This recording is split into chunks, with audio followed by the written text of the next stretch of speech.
support one another in their journey to Krishna, on their path to Krishna consciousness. So, so when I was thinking about this, the way it worked out was, and this was not kind of deliberate, but the way it worked out was that there seems to be 8 significant aspects for consideration, and they all start with the C. So the 8C's for us to meditate on this topic. And like I said, this is all discussion oriented. So the first C is courage, and courage is very important because when we take this sankalp, when we make this decision to pursue a path of spirituality, we are doing 2 things. One is that we are going against the mainstream, and it's a little bit of a scary proposition. There is always safety in numbers, and everybody around you is living a life a certain way. There is piety, there is some spirituality, but it's aspect of one's existence is, if the persons are pious, the primary existence are the Vedas of dharma, artha, kam and moksha. Religiously, artha is make money, kam is enjoy, and then moksha is ultimately to steer yourself towards liberation. And in the current day and age, the aspect of dharma is weak because there are not enough people who are qualified to either teach or practice. So it mostly boils down to artha and kam, to somehow make more money and to enjoy. So when one makes this decision that this is what we would do, it takes a lot of courage to do that, because right away what happens is that either there is more explicit or implicit disapproval. That maybe your family, extended family, may not like it. Your friends may make fun of you. The kind of things that were kind of making you part of a group, those things break away now. So there is a general environment of it may not be very explicit. Some cases it may be, but there is a general environment of either ridicule or disapproval. So it takes a lot of courage to do that. And so all of you are practicing devotees. So to some or a great extent, I'm sure you can relate to it. If you go back to the time when you had made this conscious choice that this is something that I will prioritize. We're all practicing devotees, so it's not that we're completely pure in our pursuits of spirituality, but at least what we are doing, what Prabhupada would say, and this is the second aspect for the courage, is that we have declared war on Maya. So Maya Devi or Durga Devi, her service to Krishna is to keep the unqualified jivas out of the spiritual world. Or putting it differently, her service is to make sure that only the qualified jivas go back to Krishna. And she's a pure devotee of Krishna. She does the service very, very diligently.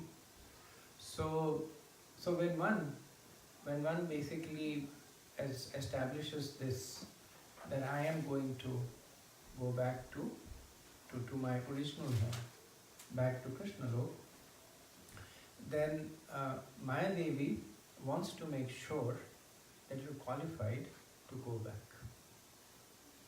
Everybody else, it's not that they're friends with Maya, but they're living their life according to how the material world has been set up, which is engaging the senses in the object of the senses, looking to get some happiness out of it, whether it is through wealth, whether it is through fame, whether it is through knowledge, whether it is through mystic powers. So different ways people are looking to enjoy, and all that arrangement is made by Maya Devi. So many ways that she makes arrangements for us to enjoy.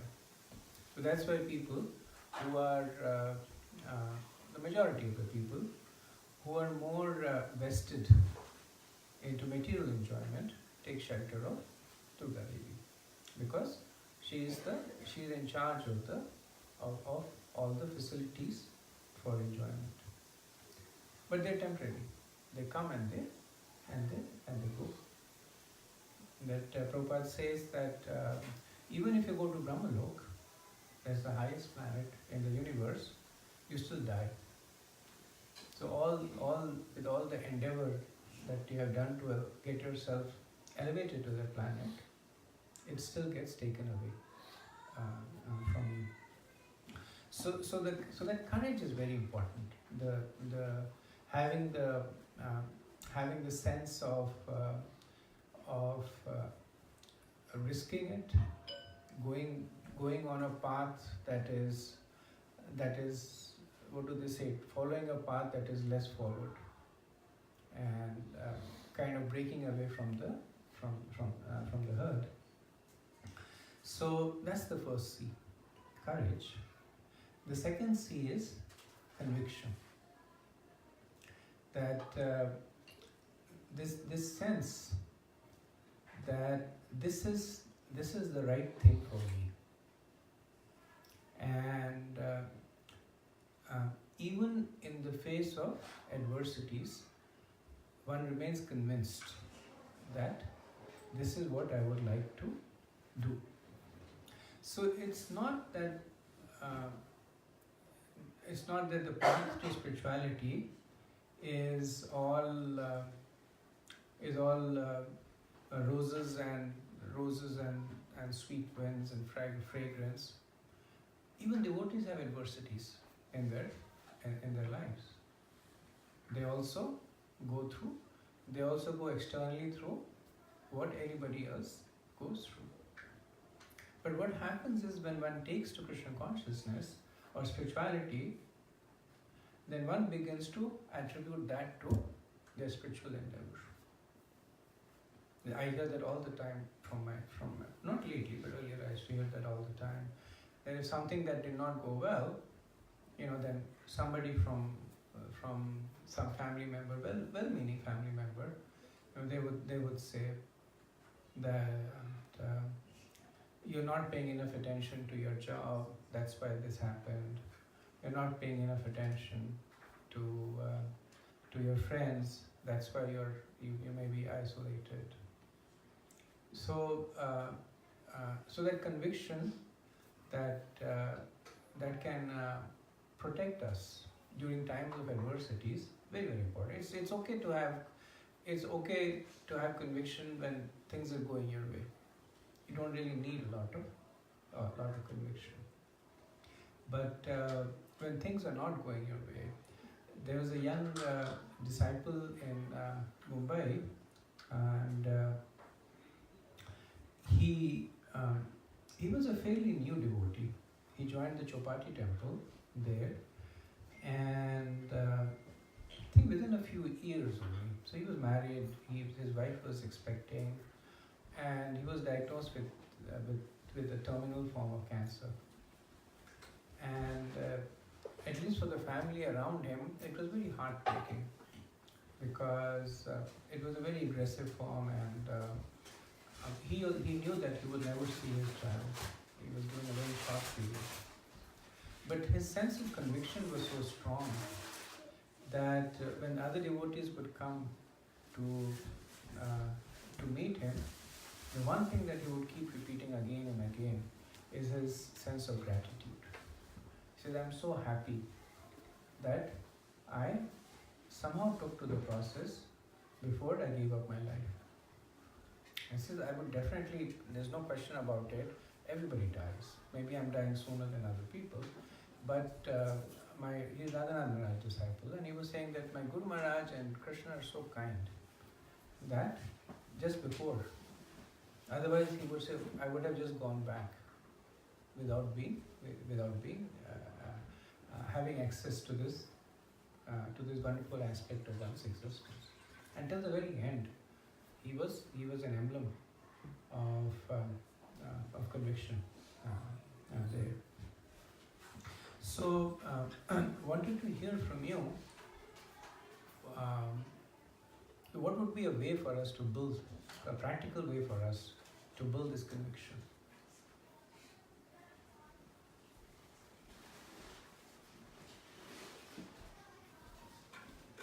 Is there a second C you're talking about? Conviction, right. Yeah, one has to develop trust first. Trust is very important. Yes. So, and I think what you mean is trust with those who are around you, who are practicing the same. Towards your conviction in the first place. Yes. Trust is very important. Thank you. Pyali? I think from experience, once you keep practicing it and you see that you're less perturbed with things than you used to be before, it gives you a conviction. Right. So that's the experience, past experience that gives you the conviction as you move forward. Just staying alive.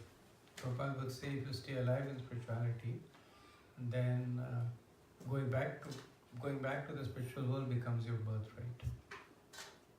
So it was interesting that he did not say that you have to become a pure devotee or you have to do this, and I mean all those things are good, but when it all boiled down to it, he would say just staying alive, just being consistent, just continuing to be committed to it. That gives you the right to ultimately go back to Krishna. Okay, I see a data. Okay, so from my perspective, it is just the step that we took in terms of coming to the spirituality. That itself is convincing. Yes. True. Because as again I probably tell it so many times, there are so many people in this whole world. How many people are kind of seriously pursuing the path of spirituality?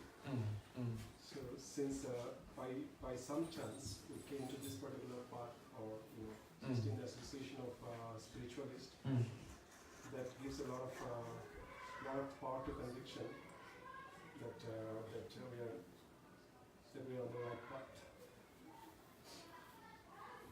Thank you.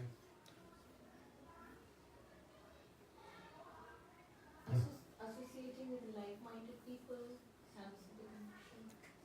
Yes. An association is something that carries us right from the beginning to the very end.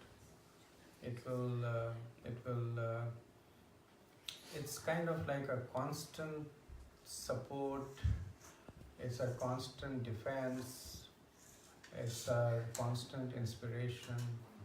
So that's why Chaitanya Mahaprabhu, he prioritizes association above everything.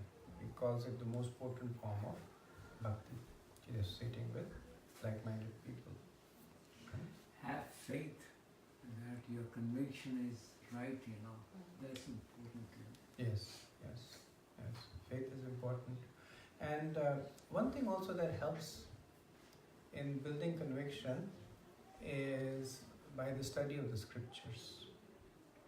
Because many times, at least when we start, it's because of because we are influenced by association or purva priti, that some people naturally take to it because in the past lives or in the younger age, they had already developed something in their heart, and they, like Prabhupada would say, they're like dry wood.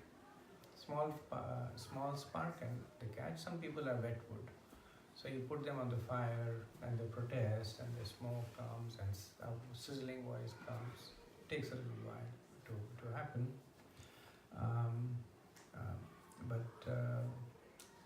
But faith is important there. And as I was saying, the study of the scriptures, it builds into us the ability of the mind to detach from the senses. Because generally what happens is that the senses are driving the mind. We feel something that is good, and the senses feel that it's good, and then the mind kind of follows through. That eating anything is fine, the senses like it, sleeping at any time is fine, doing things that are more that give you more time to do, just stuff that you like. But when we study the scriptures, then in our mind we develop this sense of conviction based on, like when we study Bhagavad Gita, then based on the word of Krishna. Krishna says that if you detach yourself from your activity, then the first thing that develops in you is equanimity. Equanimity is such a wonderful quality of not being influenced by happiness or distress, not being perturbed, not going through the cycles of happiness and sorrow. Such a wonderful quality. Everybody wants to develop that. Everybody admires that when they see it in some other people. But Krishna says that when you develop this detachment from your work, you develop equanimity. And when you practice it, you develop that conviction that yes, this is what it is for me. So one thing, so we're coming back to the family motive. So one thing that would help us is to strengthen our conviction is to study together the scriptures, or if not study, at least to discuss together. Because the scriptures is the basis of spirituality. It's not, spirituality is experiential at a later stage. So there are many things that are promised as a result of executing the process of spirituality. And some of it appears right away, but a lot of it appears later on. In the ecstasy in chanting does not appear right away. It is more of something that we discipline ourselves to do. Like Krishna says in the Bhagavad Gita, that activities in the mode of goodness, they are like poison to begin with and nectar later on. Activities in the mode of passion are like nectar to begin with and poison later on. So the senses, they immediately retract when these restrictions are put on them. But by the study of the scriptures, it helps us right through it. That yes, maybe my senses are not happy at this stage, but I'm convinced on the authority of the scriptures that this is the right thing to do. This is the right path for me to follow, and the destination is glorious. So we have two things, two C's so far.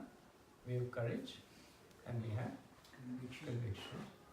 The third C, and again this is now focusing more on a family environment, the third C is communication. That it's said that the family that prays together stays together. And in a way, it can also be flipped around to say that the family that stays together also prays together. So some of the more disruptive aspects of taking to the path of spirituality is when people take to it differently, or someone takes to it and someone does not take to it, or someone takes to it but the details are slightly different from what somebody else would in the family would practice. And the only way around it is over communication. So communication is good. It's the mantras, it's the corporate mantra that communicate. You know, we have these life coaches in businesses that come and they say that don't send emails, pick up the phone and talk. Don't pick up the phone and talk. Walk over to the office of the person and talk. So the idea is to make the communication more personal and more important in family, much more important when the family is embarking on the path of spirituality. It doesn't have to be like a Ishtagoshti, like, you know, sitting down and, you know, and saying, how would you like to practice? What are the challenges? It's not that. Communication is, as defined by, at least in spirituality, as defined by Rupa Goswami in Nectar of Instruction, and he says, Guhyamakiti Prachati.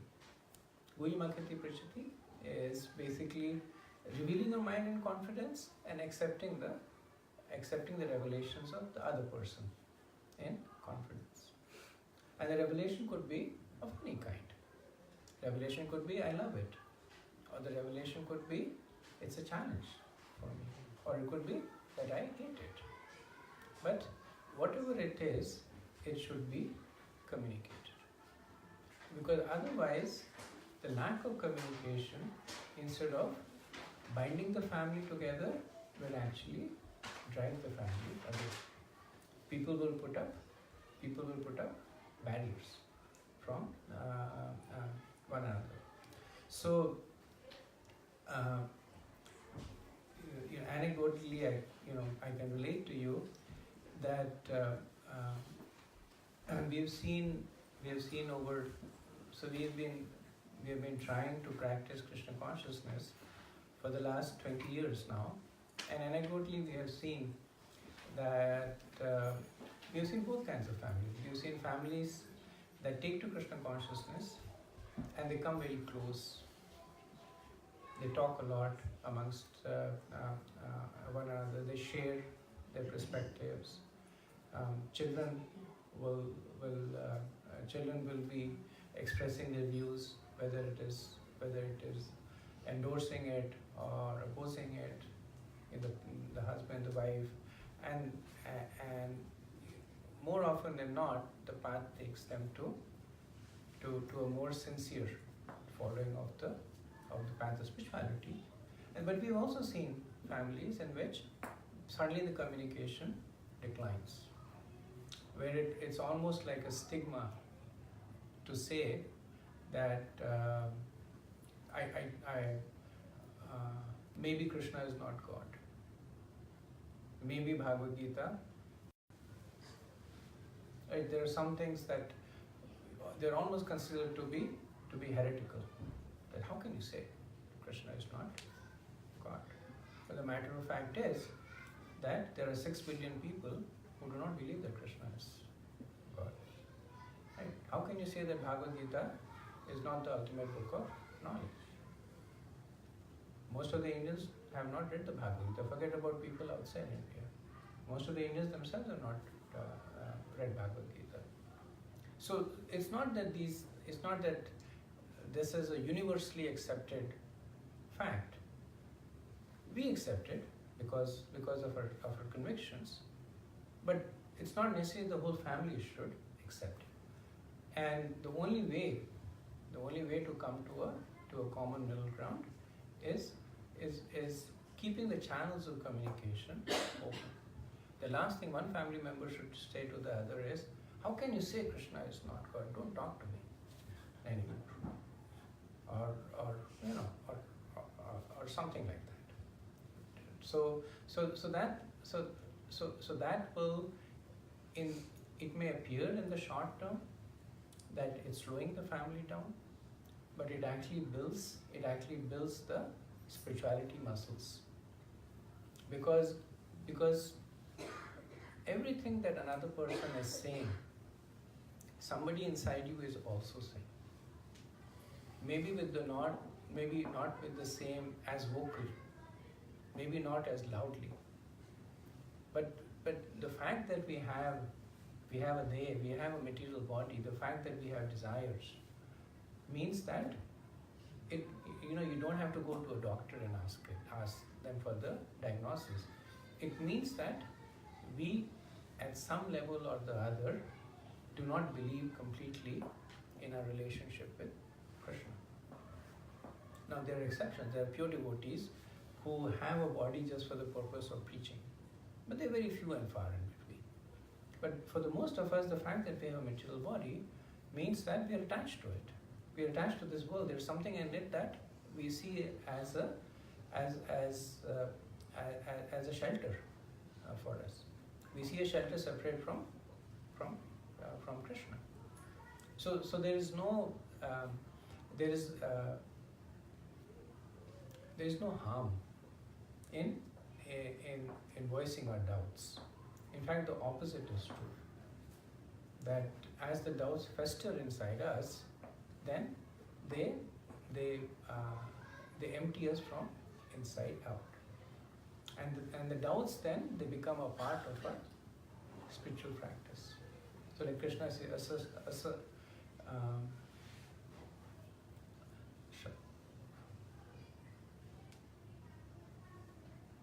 forget the verse. So, it's the verse in which Krishna says that for one who doubts, there is no happiness in this life or the next life. Because that doubt, it becomes a part of a subtle body. It carries from life to life. So any thoughts, comments on this? So I missed the first one, courage, but to openly communicate, you need a lot of courage. To voicing, Yes. like you were saying, voicing your doubts and concerns and challenges, it needs a lot of courage. It needs a lot of courage. It does. And it may not be natural for everyone to. So that's where it's the responsibility for every member in the family to create that environment. That while it takes courage, but it should not be prohibitive. You should not create an environment that the person's, before the person share their concerns, it's almost like, the person says that, am I jumping off a precipice or not? Am I going to ever come back from this or not? So yes, it's always a bit of a challenge, but in a family where this environment is predominant, that everybody is respected for their views in supporting and not in supporting, then it is a little counterintuitive that you're almost saying that tell me why you don't want to be Krishna conscious. But those are the families that actually flourish more in the long run. Advaitari? Yes, Prabhuji, I don't know how many people, how many families have faced the same experience or gone through the same experience, but when we got married, and eventually, we had a lot of discussions on spirituality, sometimes late in the night. We were discussing basically. I think it happens in most of the families actually. Debates about what is the right path, whether we are going in the right direction or not.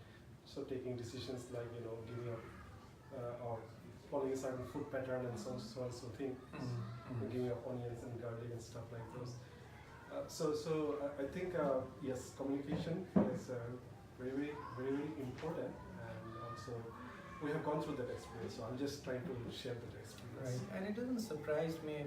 Families that have, that have stayed on the path, it's, they have to have gone through it. If they haven't gone through it, they could not have stayed on that path.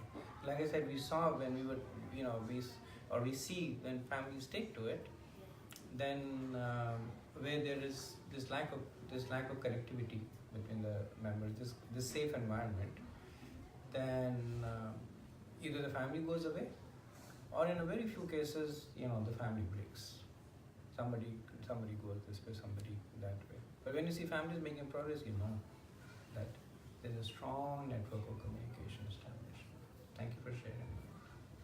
In my opinion, communication should be number one, and then conviction, then courage. Because if you communicate, courage will automatically come. Right. Yeah. I would agree with you. Communication is probably one of the most important aspects. And this is such an upstream journey, as you had mentioned last time also. Everybody else is going in the opposite direction, and very few are moving in the other way of spirituality. So it's definitely upstream. And until or unless you're doing it as a unit within the family, I don't even think it's possible, because doing it alone will only half your energy. And how do you proceed? I mean, not just your immediate family, but I think an association of others, as a the Mahanta group, or as a devotee association. Yes. We need that communication, not just within the family, but within the bigger family. Yeah. Otherwise, it's very difficult, the kind of challenges we face on a day-to-day basis when people question why you're not doing this versus why you're doing that. Yes. And it's tough.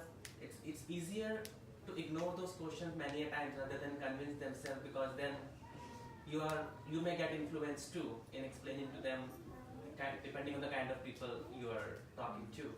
So it's better to stay away and then associate in that forum of like-minded people, like Mataji was saying earlier. And we see that in Srila Prabhupada's interaction, that he would speak philosophy a lot, but he would always supplement that with the one-on-one interaction. Yeah. So his disciples, those were the 60s, so they would write letters. Prabhupada would reply to each and every letter that his disciples wrote. And even though he had a busy schedule, he would always make time. He would keep time in his day for interacting with his disciples. Right. And then we see that in the next generation. We see that like in our spiritual masters and our Guru Maharajas, they have basically imbibed the same approach. That more like in a group setting, they will speak philosophically, but this very, very personal line of communication. Right. That's why it is said that you need a living guru. Right. Because you can't communicate to a scripture, you can't communicate to a deity, at least not in the early stages. Maybe if you become very advanced, you can, but in the early stages, you want somebody to speak to communicate. When we were initially taken to Krishna consciousness, we were also newly married at the time. So even when we would fight, we would go to our Guru Maharaj, and I'd say more Indulekha than me. But like this is going on, that is going on, and Guru Maharaj would very patiently would he would listen to us, and of course he would always give us a Krishna conscious aspect to it. You're all super alert now. Super attentive, sir. Is this the verse you're looking for? Yes, thank you. Agyasya shatadanischa sanshayatma sanashati nayam lokasti na paro na sukham sanshayatma. Sometimes if I don't get the first word of the verse, I'm not able to get the rest of it. Thank you, Prabhu. Any other questions? Janki had a question. Okay, we have Janki and then we have Ravi Prabhu. Janki? They say that silence is golden and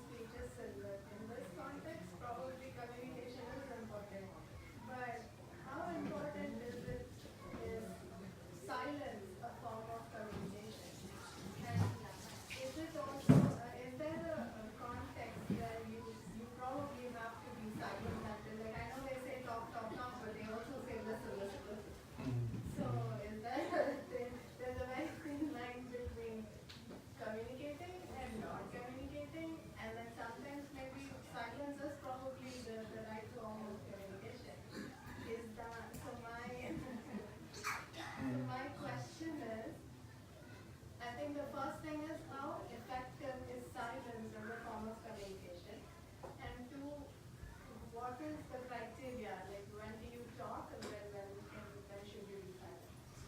Thank you. Thank you. That's a nice question. So I can share something that Prabhupada said on this. And so he said, by nature, a devotee is grave. So grave means one who does not speak. And but then at the same time, he said that by nature, a devotee is always speaking Krishna Katha. So, so the understanding is that so when we speak, at least in the scripture it is said there are two kinds of speeches, two kinds of way that we engage in. There are two kinds of way that we engage in conversation. One is prajalpa and the other is Krishna Katha. So prajalpa is just stuff that does not really help you in your spiritual life, stuff that does not help calm your mind, stuff that does not give you peace. You know, it's just Gramya Katha. And Krishna Katha is everything that is related to Krishna, his devotees, inquiring about the person's spiritual life. So, so the nature of a devotee is that he is quiet when there is prajalpa that's going on. Especially quiet when there is criticism going on. Because Bhakti Vinod Thakur says, if you criticize somebody's defects, you get that defect. And in fact, he goes one step ahead and says that if you have to see what defects you have in yourself, find out what are the defects that you're criticizing in other people. Because one naturally will criticize those defects that they have themselves. And so you're criticizing somebody for this person is always eating. So you know for sure that that's something you have to look in yourself. That do I have a propensity to eat or not? So in those areas, good idea to be follow the silence's golden rule.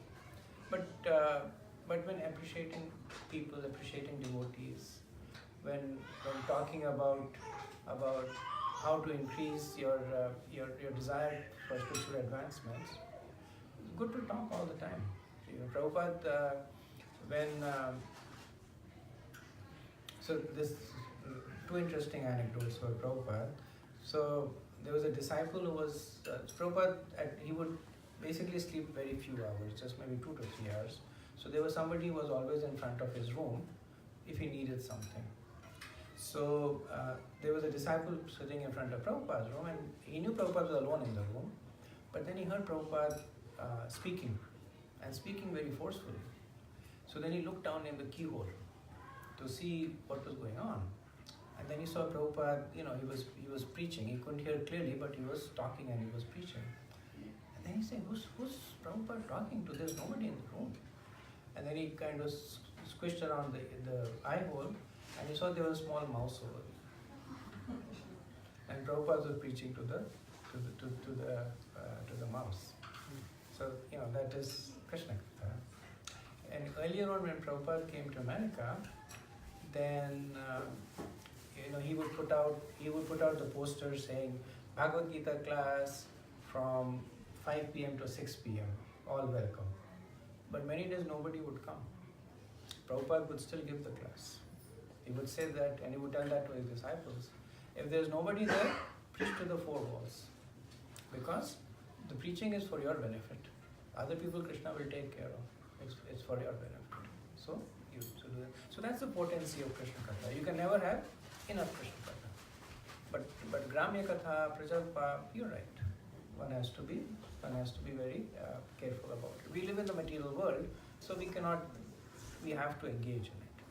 But as long as you're aware that they have some of the warnings when taken in high concentrations could be dangerous for you. So as long as we have that conception in our mind.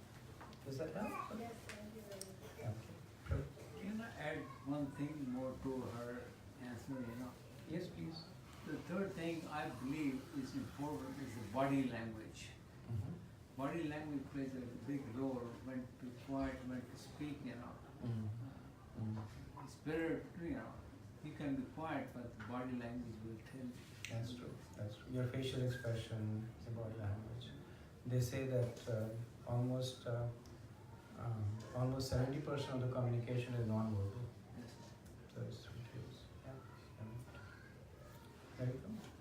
Prabhuji, sometimes people, like even if maybe close circles, they may be predetermined with their thought, and sometimes, example like parents, they may expect their kids to be in the same strata as they are. They don't want them to be drunkards, and they don't want them to be devotees. So generally, how do we deal when somebody is predetermined in our close net?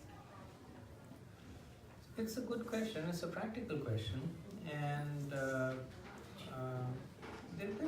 are a few ways to look at it.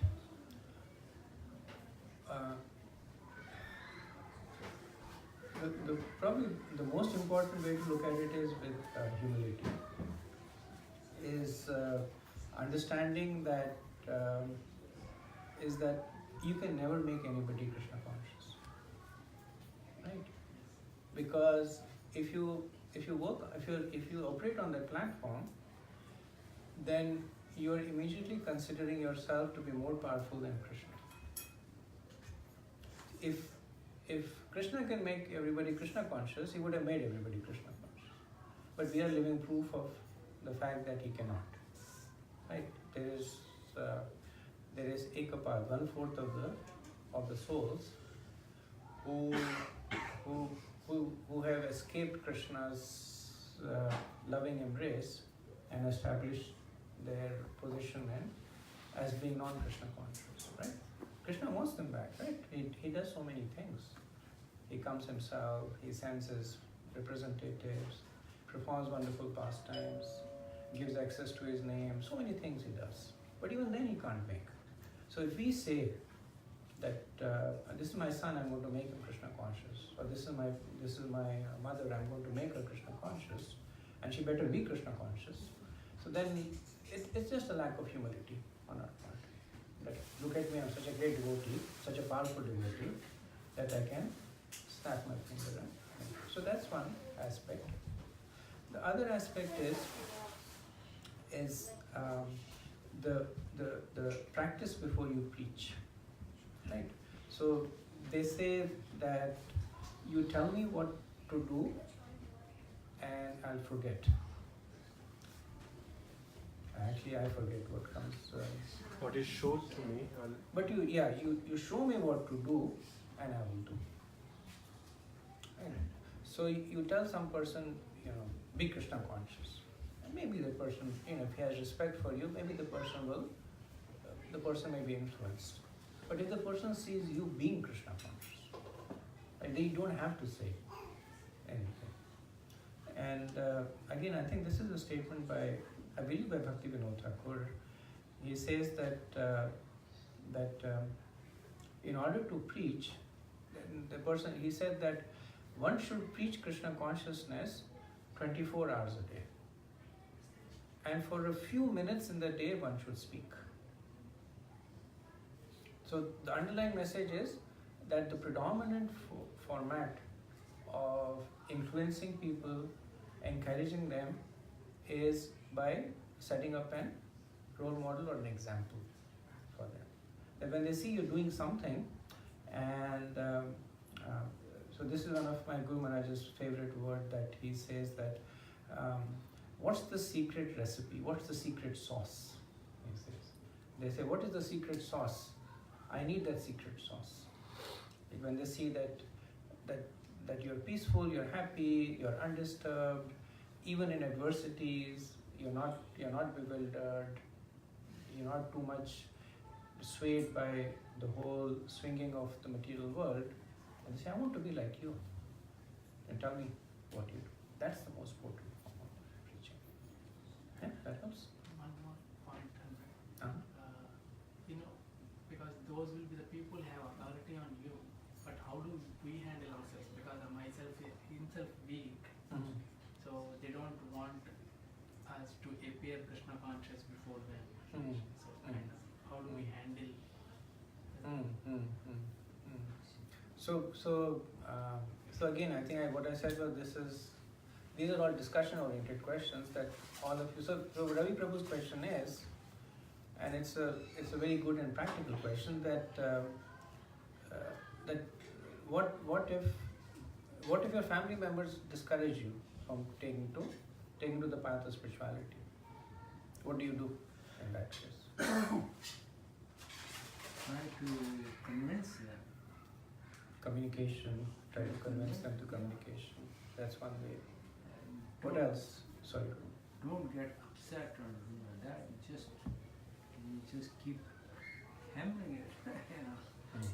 Keep communicating. Keep communicating. What else? Shivani? Bring them for devotee association, bring them to temple along with you. Bring them to That's temple. very powerful. Very powerful. Okay. Be an example. Be a good example. Be a good example. Yeah. The whole non-mortal path. Priyanka? That's the most potent way. Which one? Is give them prasadam. That's the single most potent way. That's the hidden weapon of devotees. That especially all of you already are, but in future you will become more active preachers, and you will realize that the way to one's heart is through one's stomach, and prasadam is the most potent path. When Srila Prabhupada was, and I'm going to give a lot of Prabhupada anecdotes because he embodies practical aspect of preaching. So, everything that we see in terms of what does it take for us to successfully practice as a group is, you can see that in Prabhupada's life.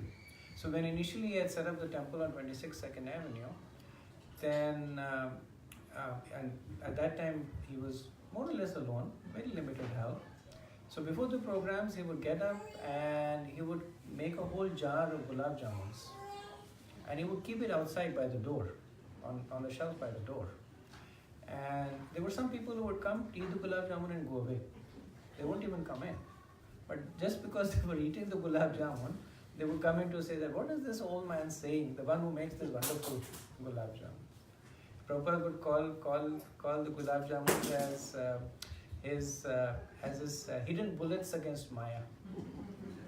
And anybody, if you see Prabhupada's tapes or his conversations, if anybody would come, especially people from the outside, like Christian priests or Islamic mullahs or big businessmen, first thing Prabhupada would say, give him some prasad.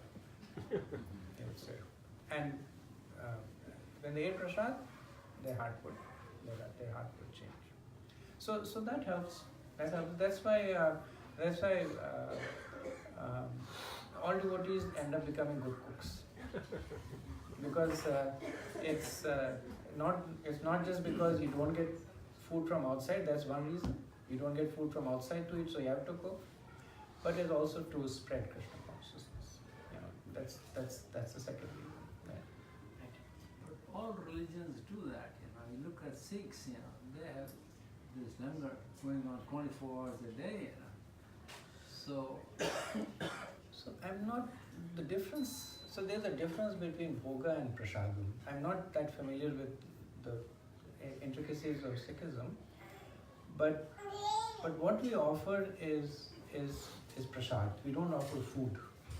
Anybody can get food, right? Yeah. And food is just food. It's the modes of material nature interacting with one another. But the secret weapon is prasad. That you offer food that has been offered to Krishna. That is where the potency really starts. Prabhuji, I think the question was a little bit more serious. So, suppose you're a neophyte devotee and you have started practicing at your home. Say, suppose you are worshipping Krishna, you're starting to read books, and then you have started changing your food habits, you have started changing some of your life habits, and so on and so forth. Then there's some immediate family members, they get kind of shocked sometimes, you know, and they try to resist you. Not only resist, they try to change you back. They will discourage you. Change you back, and bring you back to their own lifestyle, so as to say, you know, and what is basically, I think the question is related to that, how we should handle that kind of situation where people are trying to pull you back from the path that you have chosen. In Islamic religion, they said that you should hide as much as possible. I would say if people are kind of not accepting you, you keep it hidden. Sometimes I think neophyte devotees, they take it a little bit strongly, in the sense that they try to show a lot of their changes that are happening. So what is your thought on those things? What are your thoughts? I think Prabhupada also mentioned it sometimes, that we should keep it low before exposing it to the world or something like that, isn't it, or something like that? Did he not say that something? It was a general observation. Prabhupada used the example of a husband and a wife. He would say that that a chaste wife will rarely advertise her affection for her husband in public. Yes, sir. It's a more Vedic wife, now it's a little different. But the point he would make is that it was considered to be a glorious sign of chastity, and it would actually increase the feeling of affection. So in the same way, the devotees, they keep the Krishna consciousness hidden in their heart. They will expose it in the association of devotees, or when it is more conducive. So the point that you're making is it's there and it's not there, because when you take to Krishna consciousness, it is difficult to hide it. Correct. Right, because it's a new experience. It's giving you so many new realizations. Unless you're in the association of devotees, where it lets you to share them, who else are you going to share with? Share with your family, right? Especially your close family members. So it's a little difficult to do that. But yes, at least in the face of adversities, it is good. The second advantage of that is that, and again, this I'm talking from personal experience, because when initially I took to Krishna consciousness, I'm very attached to my mother, so I would go, and every opportunity I would get, I would preach to her. And you should take to it, you should take to it. My mother is a very devout follower of Durga Devi. And because she had affection for me, she would try to do a little bit, but her heart was not there. And then I talked to Guru Maharaj. I said, I feel so bad about it, that I'm not able to convince her about it. And then he said that you should not, because and in her case it did not happen, but the fact is that he said that if you try to preach too much to a person who is not interested, then they become offensive to Krishna. So you tell the person, take to Krishna consciousness, take to Krishna consciousness. He says, what is this Krishna you're saying? Krishna is having so many girlfriends, and he's a person of loose character. And, but my Durga Devi, she's chaste, she's sati, etc., etc. So earlier on, they had not committed any offenses to Krishna. So they were neutral. Maybe they were not inclined, but they had not committed offenses. Now, thanks to you, or thanks to me, now they're committing offenses. You're forcing them in a position where it's more difficult for them to take to Krishna consciousness. So that's another reason why you should keep it at a point. I mean, the fact is that you do want to encourage, but if you see that the person is not taking to it the way you want to do it, or if you feel that interaction is not helpful to the person, better not to show it, better not to engage in those conversations. Yeah, I think patience is the key. Any forceful interjection is not. I would say Krishna or Prabhupada never kind of expected us to forcefully preach to anyone. Right. And especially it is between you and Krishna. And if Krishna wants wants our larger family members to be kind of conducive to these things, then he will make that happen. And we need to have that patience, and we have to improve our own sadhana. So I think we should have that sense of humility also. Yes. That ultimately we are a career for the mercy that is coming from Guru and Krishna. Yes. We are basically transmitting it. Thank you. I see you, Rajneesh. The other point that you mentioned earlier, when we interact with people of different faiths, is to focus on the commonality. Yes. So it's possible that in Sikh Dharam, they are also feeding prasadam only, because they also offer, I don't know, but let's assume they offer prasadam. So that's a common part, and it's a good thing. Yes. But then philosophically, or there will be differences on which we should not maybe let them be there and be here. And if they really talking to commonality, they may get more interest, and then they get influenced to join Krishna consciousness. And actually that holds true not only for other religion, but even within the same religion to other people. Yeah. Right. Even Hinduism is so varied, and even within Hinduism, two Vaishnavas, they may have differences. Indulekha and I, we were arguing today about number of items to be put on the offering plate. Right? She said there is a rule you can't put 3 items on the offering plate. And then I did the whole research. I did not find anywhere where it said there is a rule that you can't put 3 items.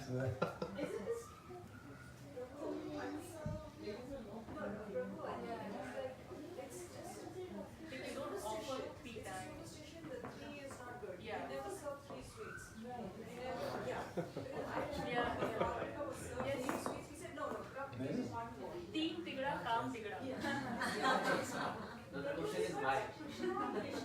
Odd is also good. One time I was given Odd, I know. I know they say that, like especially when you're offering paraphernalia, then they'll say that offer it an odd number of times. They do that. But 3 is an odd number, right? So 13 is my lucky number. yeah. I always like 90% I got. It's like I'm getting the number.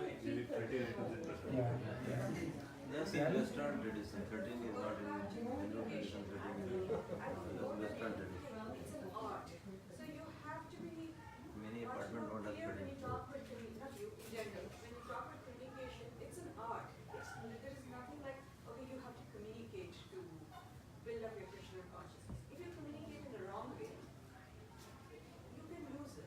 You're right. So it has to be qualified is what I'm trying to say. Yeah. I mean, communication is more about hearing and less about speaking. Sometimes people think communication means I sit you down and I speak my mind. Now I've communicated to you. That's not communication. Communication is more about. Like Anuttama Prabhu holds these seminars on communication, and then he says the basis of communication should be these 3 things: NIC, needs, interest, and concerns. The communication should be clustered around these for the other person. What is the needs for the other person? What are the interests of the other person? What are the concerns of the other person? And that is communication is not showing how much you know, but it is about hearing what the other person wants to say. But there's a whole other. It's a whole other topic, but yeah, it has to be done. It has to be done in the proper spirit. That's very important. So many times Prabhuji dancing with Prasad was a lot. One story just, I remember one time for Nagar Sankirtan, 2 police man came and they just trying to stop it. But some devotee gave a very good nice Prasad plate. And after, at the end, they were so happy they allowed we should go continue. So this is one. And another thing is begging for mercy from Krishna. It's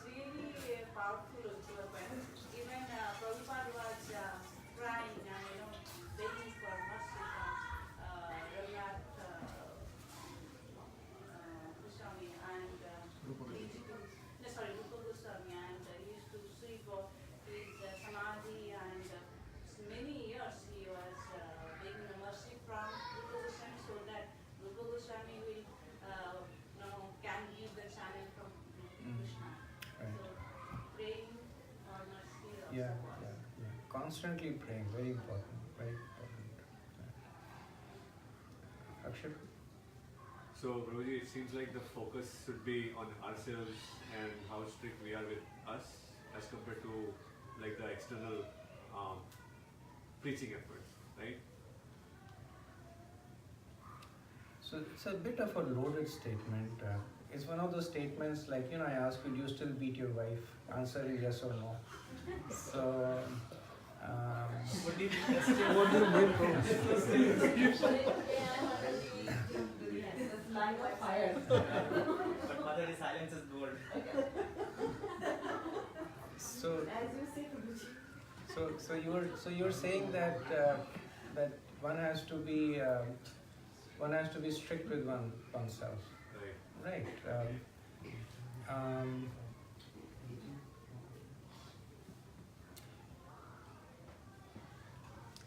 So I can put it in a different way. One has to be kinder to others.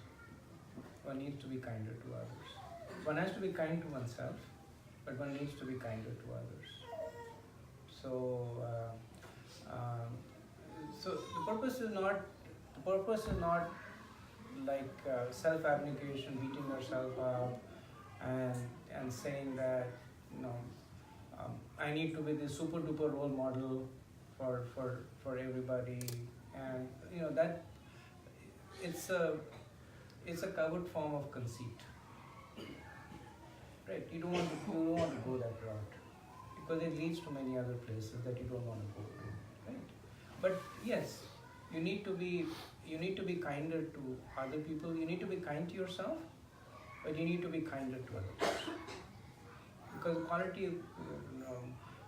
The first quality, Rupa Goswami says among the 26 qualities of the devotee, the first quality that he says is Kripalu. He says Kripalu, Akradua, Satyasarasam, Nidosh Vadanyaya. So he calls over 26. First he says is Kripalu. Kripalu is kind. Now kindness is also interpreted as that what is the ultimate gift that you can give to somebody? It's the gift of spirituality. That's a manifestation of kindness. But kindness is also that you see a person struggling, right? You don't beat the person. Right? You understand that the person has whatever. Everybody has their own journey to Krishna consciousness, right? You know, Krishna is allowing for that. Abhi che sudharachara, bhajate mamananyava. Abhi che sudharachara. Like my devotee, even if he is doing durachar, bad things, then sadhu eva samanta, still a devotee. If Krishna is being kind, then as Krishna's servant, you should imbibe the same mood to a greater extent. Right?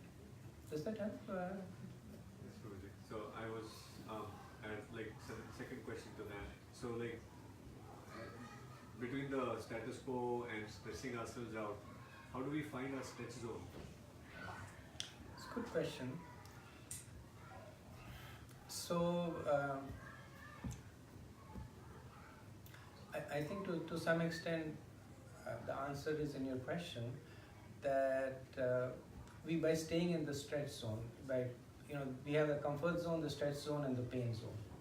Right? So there's a current reality where we are, and there is an aspirational reality where we want to be. So between the two, there is that creative tension. That from here I want to be here. From chanting 8 rounds, I want to be chanting 12 rounds. So there's some creative tension over there. One way is that from tomorrow onwards I will chant 12 rounds.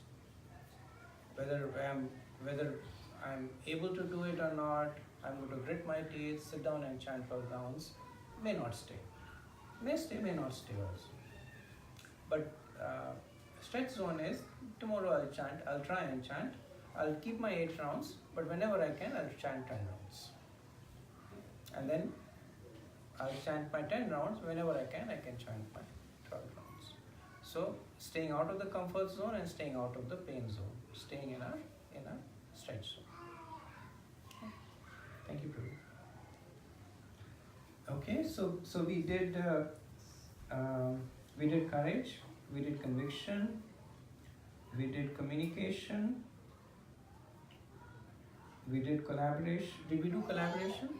So the next C is collaboration. So, so this is one of the most sensitive aspect of family's journey in spirituality. Then how to collaboratively proceed. Because family is composed of individuals and everybody will make progress their own way. Everybody has a little different mood. In the same family, there may be somebody who is interested in the scriptures, somebody is interested in kirtan. Somebody likes deity worship and somebody does not like anything. So they are all the members of the same family. So this sense of collaboration means inclusiveness. The sense of inclusiveness. And interestingly, you'll see that senior devotees who are counseling large groups of people, they will actually ask people to slow down so that the whole family can move together. That maybe the wife is proceeding on a more rapid path, and maybe the husband is struggling to catch up, and then they will ask the wife that it's good that you have been blessed with this desire to proceed rapidly, but wait for your husband to catch up.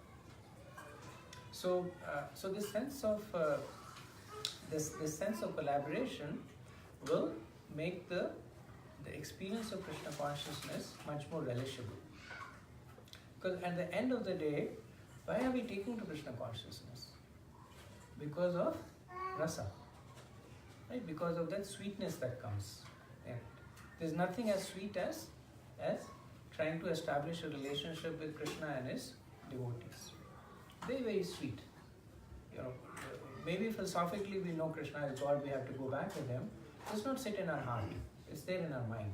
What sits in our heart is when we talk to other devotees, we laugh with them, they laugh with us. We talk about our personal challenges, opportunities. Instead of having a small family, now we are part of a larger kutum. We are part of the Vasudeva kutum. But if in reaching that path, we are fracturing our own family, then it just becomes very counterintuitive. That what you want to do, you're sacrificing that right away. You want to establish a larger family, but you're breaking your own family. So this sense of collaboration, and it's something that requires a lot of deliberation. That how do we do things, activities that help the family as a whole come together? How do we keep everybody enthused? Because it's easy for somebody to say that for me this is Krishna consciousness. Either you go my way or the highway. Right? It's easy to say that. But it will ultimately, actually it will result in people taking many different highways, many divergent paths, and that's not the purpose of Krishna consciousness. The purpose of Krishna consciousness is that you expand your family. That instead of just the family that is related to you by an accident of birth, now you have a family that is related to you through Krishna. And we cannot take a step back right as we are beginning to step out from it. Okay. Any questions, comments on this?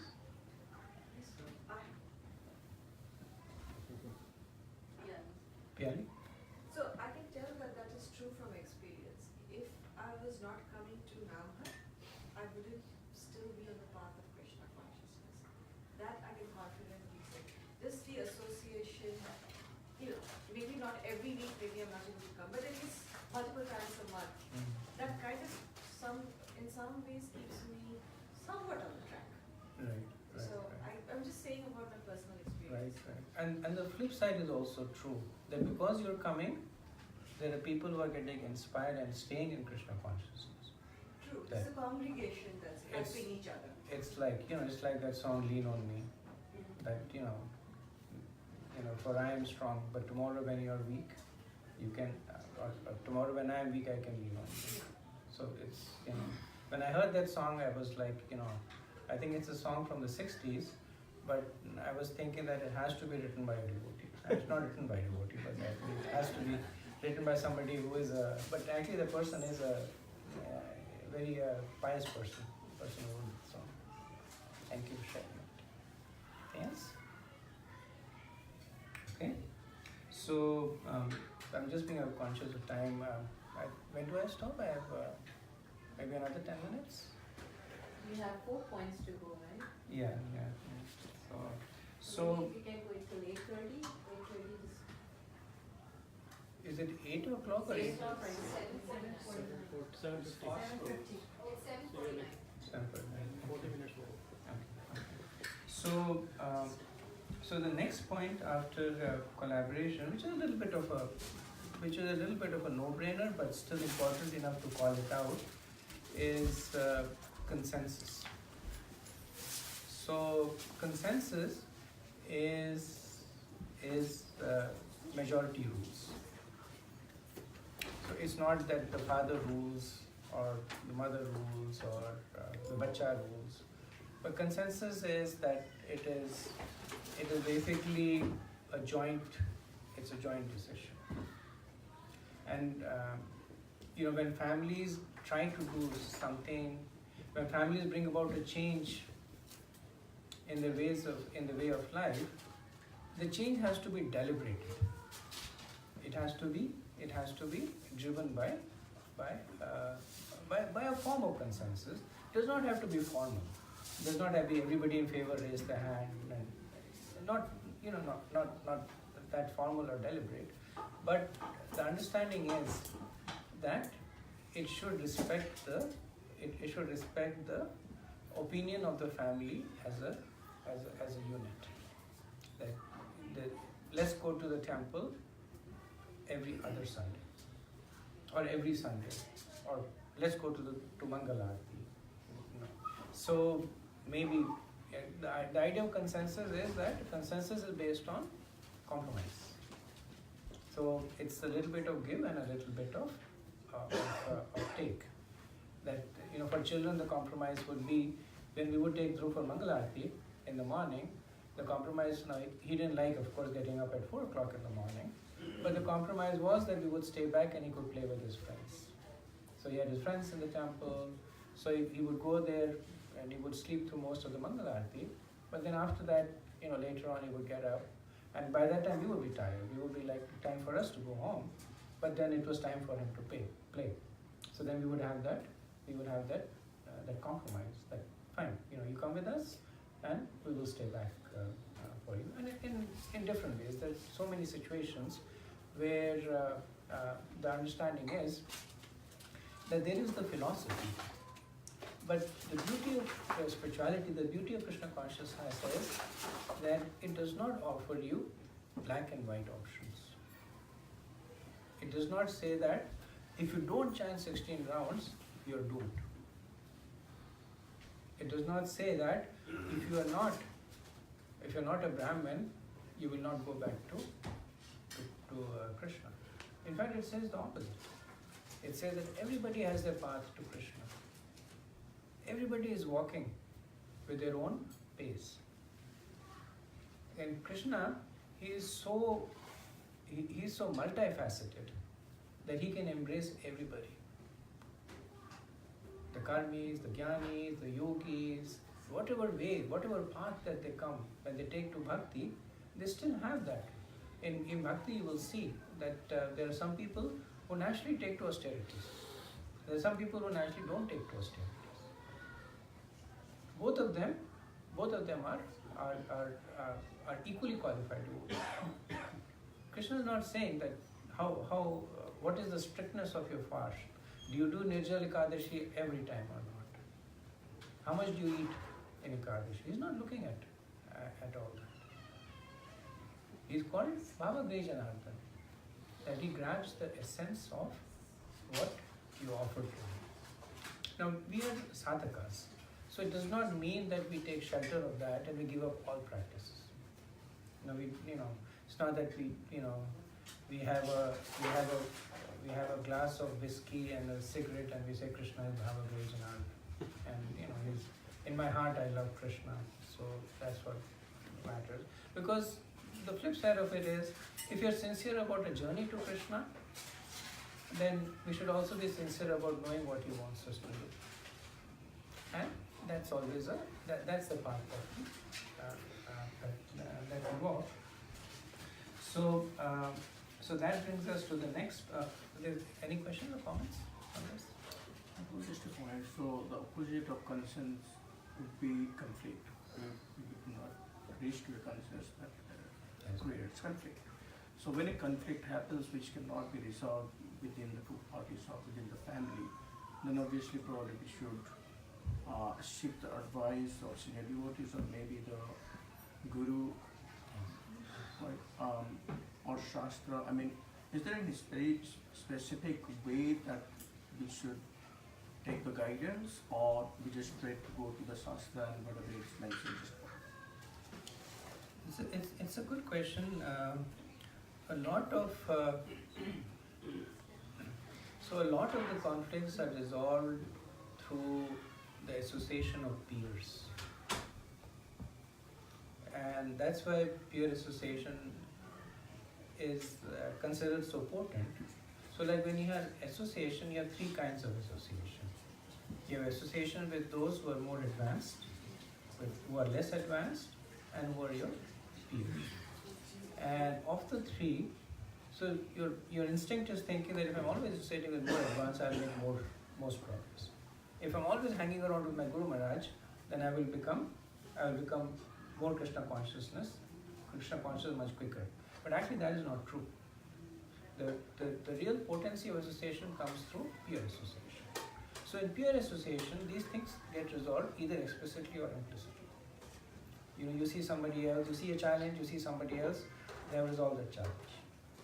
Right? And even without any verbal communication, it kind of gives you some understanding that this is how it needs to be done. And verbal communication is, of course, much more vibrant amongst peers. You can say it, you can talk, and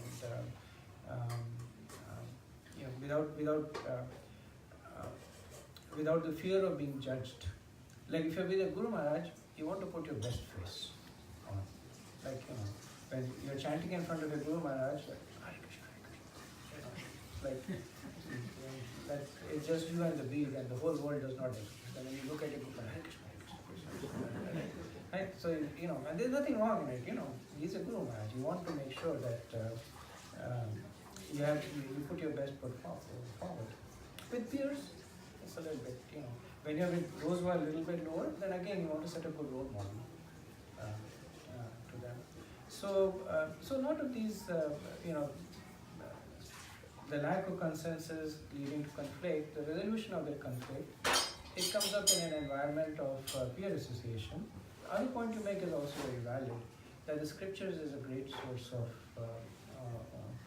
help in that case.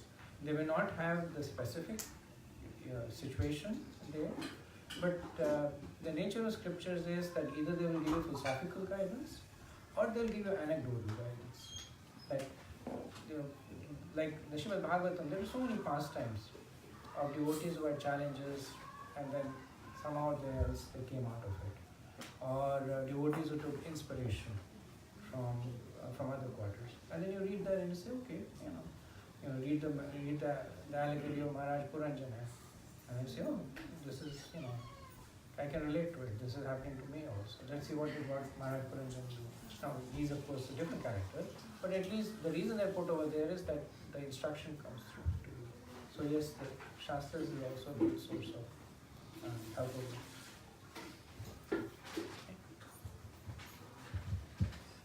I was just thinking that, about this consensus part, I also know families who currently, in which one spouse is practicing but the other is not.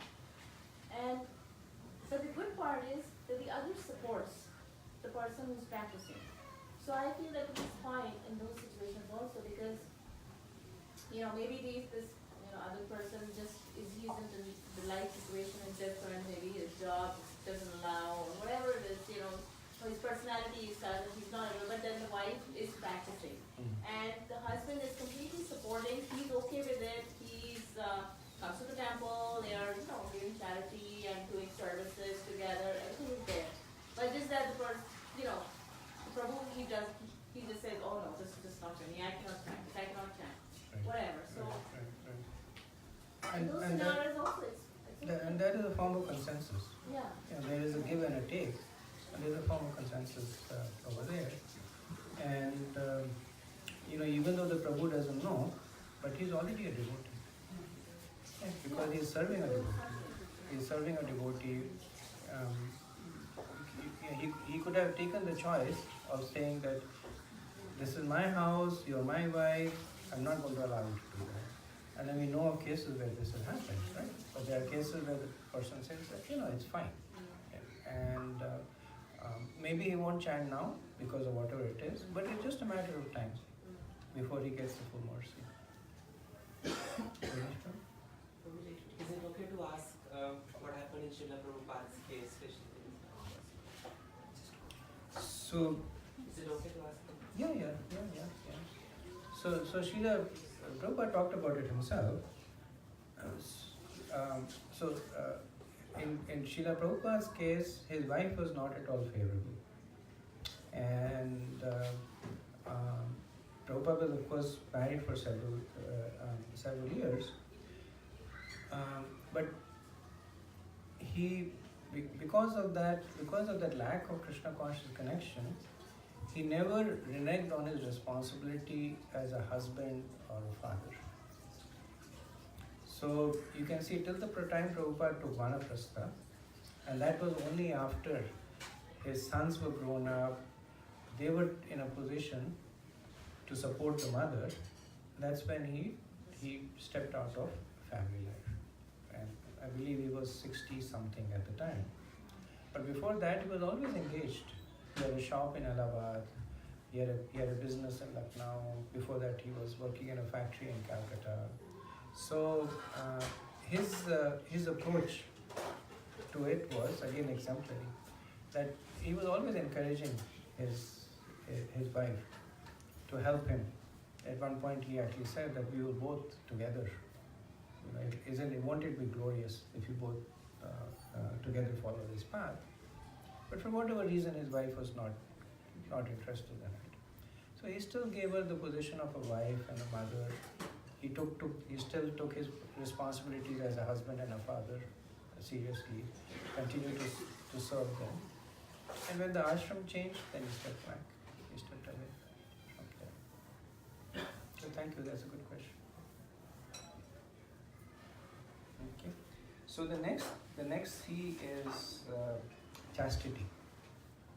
So chastity is being true to your principles. I think it goes to a little bit to what Akshay Prabhu was saying, was being strict to yourself as opposed to others. So in a sense it's kind of like, but chastity is that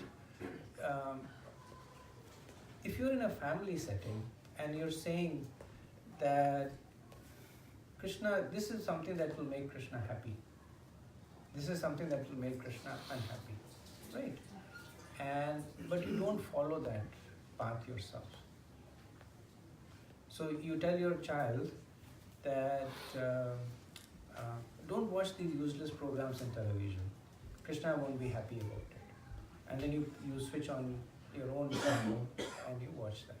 So what will the child think? The child will think that, because at least in the child's mind, everything that you're doing is as a representative of the process of Krishna consciousness. Right? For them, you are the universal representation of a devotee. And then they say, okay, my dad, he tells me not to watch TV, but he watches TV himself. He's a devotee, so can't trust devotees. So the last thing you want to do is to give mixed signals, both ways. You know, if after the collaboration, the communication, collaboration, consensus comes that we will follow Krishna consciousness in a certain way, and let's assume the way is that we will have Ekadashi Prasadam on Ekadashis, and then you say no, you guys have Prasadam, I can't have Prasadam. I'm a more advanced devotee than all of you, so I will follow Nirjal Ekadashi, and you know, smaller devotees can follow Falahar Ekadashi. So even that is it creates a dichotomy, right? The idea is to keep the family together. You discussed it, you agreed upon it, and then now you're suddenly reneging from your own promises. That so the need to be true. One of the most important qualities of people who are taking to Krishna consciousness is sincerity. That you're doing it for the right reason. You're not doing it for fame, not doing it for wealth, not doing it for followers. You're doing it to re-establish your loving relationship with Krishna. When that sincerity is there, then it shows in your practice also. Whether it is for following a higher standard or following a lower standard. But once you agree on something, then important is that you keep to that agreement, you honor your word. So that chastity is in everything that you do, in the small things that you do. That you say that the nature of a devotee is compassionate. But then you become critical.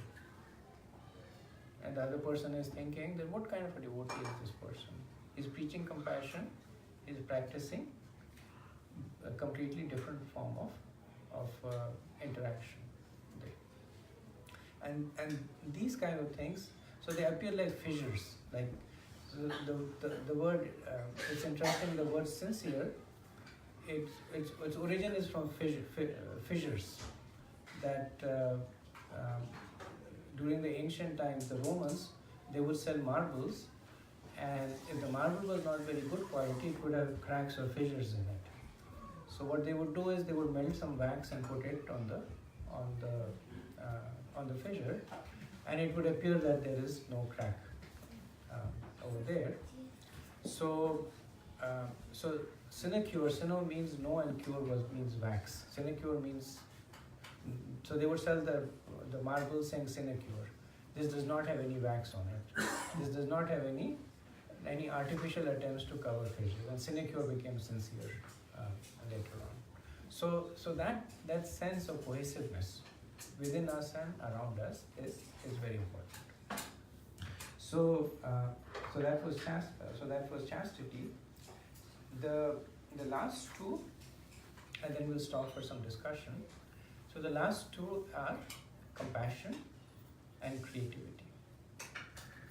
So compassion, I think it's a theme that it's been developing right from the beginning. That compassion is very, very important. Compassion for those who follow, compassion for those who cannot follow, compassion for those who are trying to follow and succeeding, compassion for those who are trying to follow and fail. So it's very, very important to have this sense of strong, real, deep-hearted compassion, because that is Krishna's defining quality. If you look at the compassion that Krishna has, that we are jivas who have basically turned our back towards him. He gave us everything, we turned our back towards him. And how does he respond? He gives us more. He says, you want to enjoy separately from me? Take this material world. I made it for you to enjoy. And he says, because this is a dangerous place, let me come along with you. So he stays with us in our heart as the super soul, as Paramatma. And he's trying so hard to get us back, and we are stubbornly resisting, but he's still compassionately, he's still trying. Who can be more compassionate than that? That's the quality that devotees reflect. Look at Srila Prabhupada's compassion. He was old, and he came all alone. And he didn't fly, he didn't come on a passenger ship, he came on a merchant ship, which was not really meant for travel.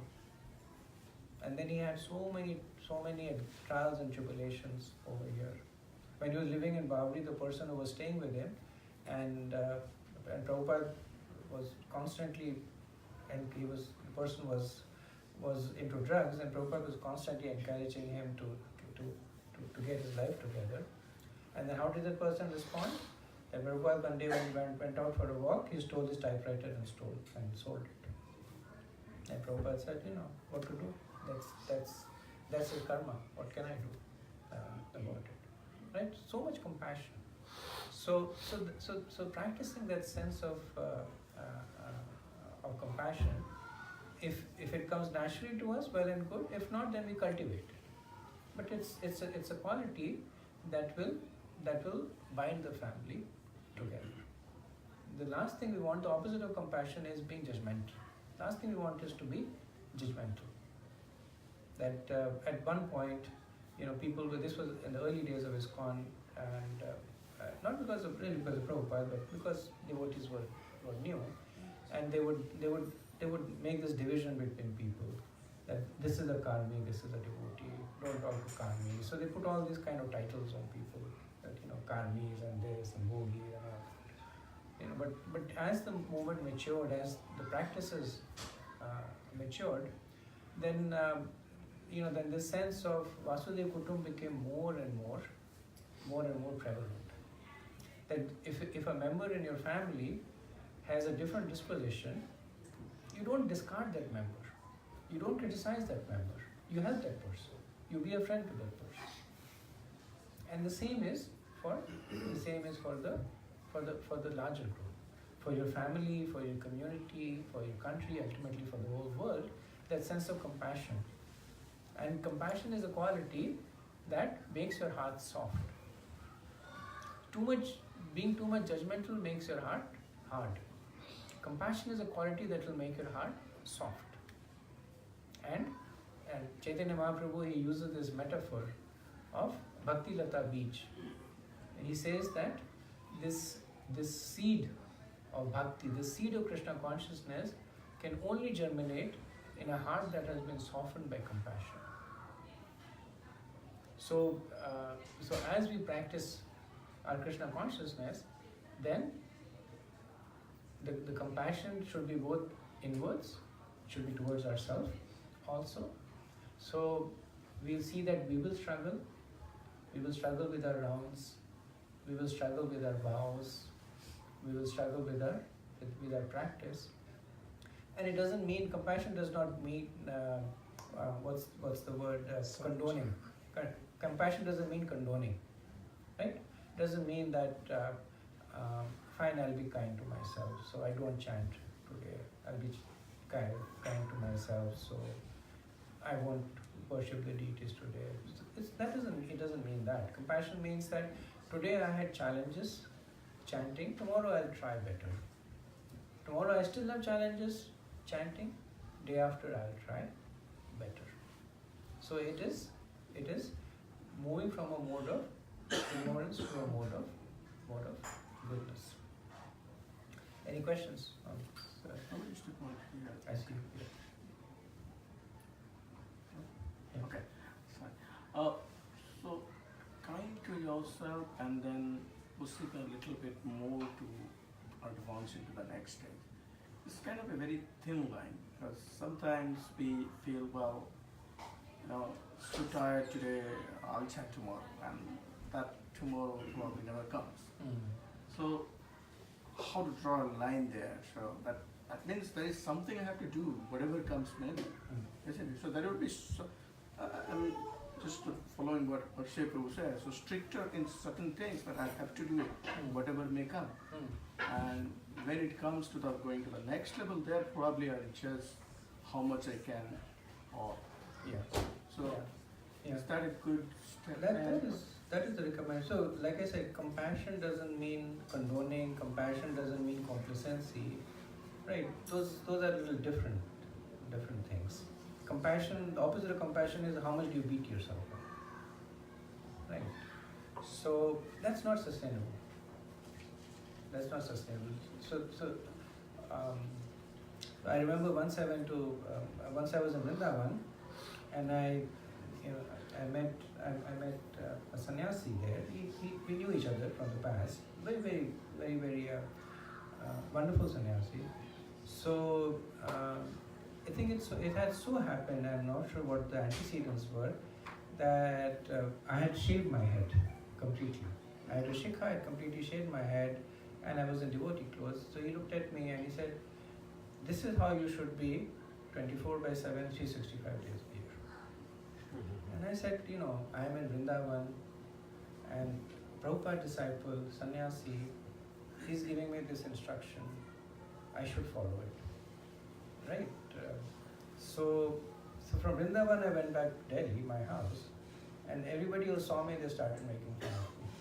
Right? Especially, I had a shikha, they started making fun of my shikha and all that. And then I thought that if I went back to US and I went back to work like this, I don't know. What will be the ramifications of that? But it was one of those things that it was a decision that was a little difficult for me to make, because naturally you feel inspired when a senior devotee gives you an instruction, and that also you are in Vrindavan, in Krishna Balram Mandir, you feel wow, it's somebody that you hold in really high esteem. Right? But at one point I was beating myself up. That my Krishna consciousness is weak. I'm thinking too much about what other people say. I have a direct instruction from a senior. I should follow it. And then ultimately I said that I'm not at that level right now, where I'm comfortable going to work in a shikha and tilak. And so I would say that is some level of compassion. But the points that you're making are valid. That it does not mean that compassion is that that you become completely negligent about things. Let me be kind to myself. Let me not chant today. Let me be kind to myself, and something else. Let me do something else. Now, again, if that is something that is that is breaking you, right? If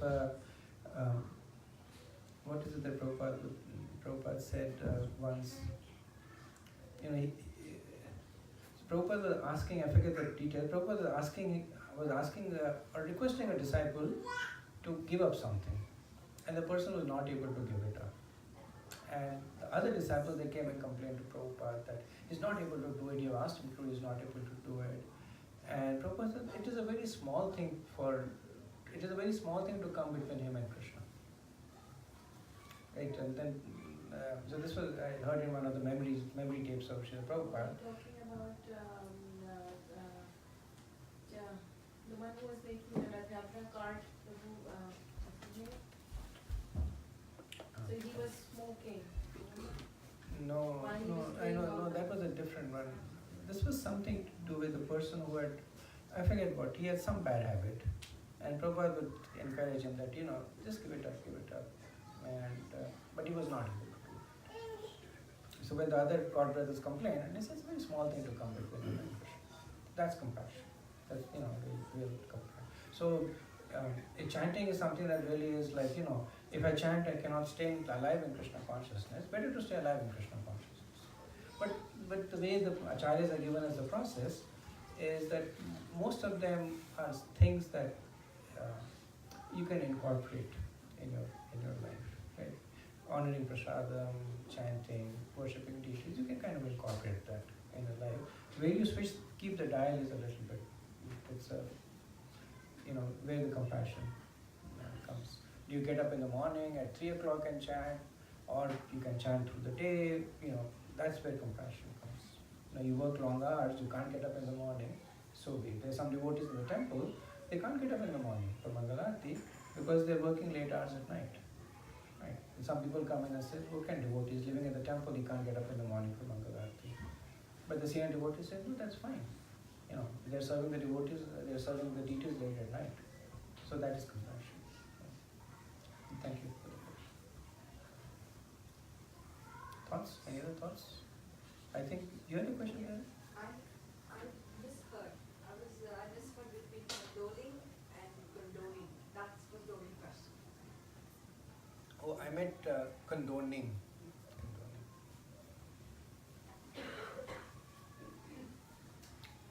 So similar thought comes to mind when I remember once you said that a true devotee doesn't get bewildered very often.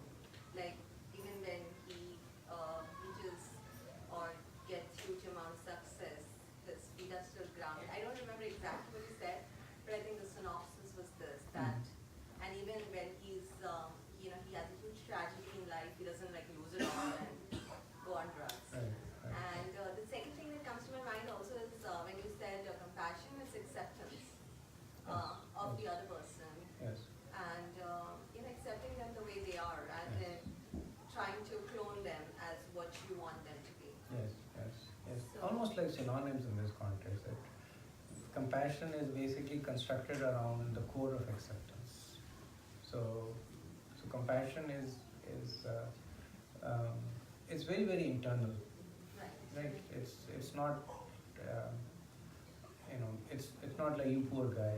right. Not that kind of compassion. Right? Compassion means that yes, we are We are different together. at different levels. Yeah. Thank you for that point. I'm just reminded of once I had a conversation with Rukmini Mataji, and Rukmini Mataji is one of Prabhupada's disciple. Bhayahari's mother, most of them. So we were just talking, and this is like many, many years back. She was small at that time, so I was just sharing with her my my struggle with chanting and this and that. So it was so nice to hear her, very compassionately. She was telling me, giving me solutions of how I can try this, how I can try that. Maybe this time, maybe after this, after that. And then I came to know. So I was sharing this with another person, in the temple, and then that devotee told me that Rukmini Mataji is telling you to do all this, but with herself she is extremely strict. And I don't remember who it was. And she is very timed and she's very pakka about her chanting, pakka about her reading, pakka about her deity worship. So I was just seeing that how with herself she's strict, she's disciplined, but with me, for others, she was just very, very compassionate, understanding, and she wasn't being judgmental or in any way. I didn't feel judged at all. Right. So it was really nice to. Yeah. So I remember that so Yeah. much. I mean, the interesting thing is that one of the biggest challenges for practicing devotees is dealing with judgmental behavior. That is one of the biggest challenges. That is for practicing devotees. Is dealing with devotees who consciously or unconsciously try to judge them. Sometimes you'll see people talking to you, and then they will try and they'll try and figure out that how many rounds are you chanting? 16. You chant them in the morning, right? No, I chant them. Oh, okay. You read Prabhupada's books, right? I'm still reading them. Still not read them? Okay. So so you get this sense of constantly being judged, or sometimes they will use themselves as an example. Oh, if I don't finish my rounds in the morning, I can't just function. And when do you finish your rounds? So you're like, I'm able to function. Okay. So it's one of those. It's one of those. The product is like when water, there is marsh. It's neither water, neither land. So when the material and the spiritual world intersect, then there is always some confusion that comes in the early stages. even the person who's saying like that, they don't think in their mind they're judgmental. They're thinking that we have found this wonderful thing, a wonderful way to practice it. And why can't everybody do it? Why can't everybody dedicate their lives completely to Krishna? Why can't everybody use the Brahma Muhurat to chant? It's so wonderful to chant. I have this wonderful experience. I would like to give that to you also. But because they're neophytes, because they are in the early stage, then that's how it manifests over there. That I'm here, you're there, you're here, I'm there. So it's the continuation of the material conception into your spiritual endeavors. It will happen. It is quite natural, and that's why we take shelter of Guru, Sadhu, and Shastra, and they are constantly helping us. So the last point is creativity. So here the solution recommended not to be judgmental is compassion with acceptance. Not to be, not to be judgmental is the solution, right? So to be aware of the fact, we all have, because we also are products of the modes of material nature, so we have this tendency to be judgmental. Right? But if you're deliberate about it, we can correct against it. You can correct against it. Right? When you see yourself becoming judgmental, no, not you, but when one sees oneself being judgmental, then there's a red flag that goes up. That's like it's said in the scriptures that the best way not to criticize is to praise. So overcorrection. If one sees in the mind that maybe I have a tendency to criticize this person, then the way to correct is to find out ways that you can glorify. Sincerely, not that you artificially glorify the person, but sincerely. That I see that whatever, everybody has some good qualities. I see that you have just good qualities, I appreciate that. Right? Anything else? So creativity is kind of like what they say. It's the strawberry on the cream of the cake. In the Bhagavatam, it is not sure it's in the Bhagavatam, but Prabhupada said that very often. I have to look up from where he said it, but he would say that festivals are the mother of bhakti. And the reason is because the festivals give us this opportunity to creatively practice Krishna consciousness. It's like most of you right now are planning for Dashera. Before that, it was for Janmashtami, right? And there is so much of ways that you can serve Krishna and his devotees. Like that's creativity. There's so much fun in that. Whether it is getting a bigger popcorn machine, or whether it is I don't know. There's a lot of stuff that's going on. I'm not. Face painting. Whether it's face painting. Popping Krishna. Yeah, making figurines, etc. So on the surface, they have nothing to do with spirituality. Right? Getting a bigger popcorn machine, selling popcorn, what does that do with spirituality? But it has. Because you're serving devotees, you're helping them have a good experience at the temple. Krishna is happy with you. That's why festivals, Krishna gave us festivals. Because festivals are the mother of bhakti. And another time Prabhupada said that the seed of bhakti grows on a platform of variety. Krishna is infinitely variegated. He has so many rasas in him. Aishwarya, Madhurya, Shan, Sakya, so many sub-rasas. He's able to present himself in so many ways, only for the purpose of enjoying with us. So Krishna consciousness should never become boring. There is always, if it has become boring, look for creative ways to make it exciting. Especially in a family, in a family. If devotees tend to become too much centered around the house, go to New Vrindavan, go to Gita Nagar, travel down. Not even Gita Nagar, go to some place, go to whatever. Go to Radha Desh or go to somewhere, go to Niagara Falls. That is fine. But this whole sense that Krishna consciousness should not stifle the creative spark in us. On the other hand, it should actually make it brighter, it should make it more potent. And very important for parents to create that environment of fun for the children.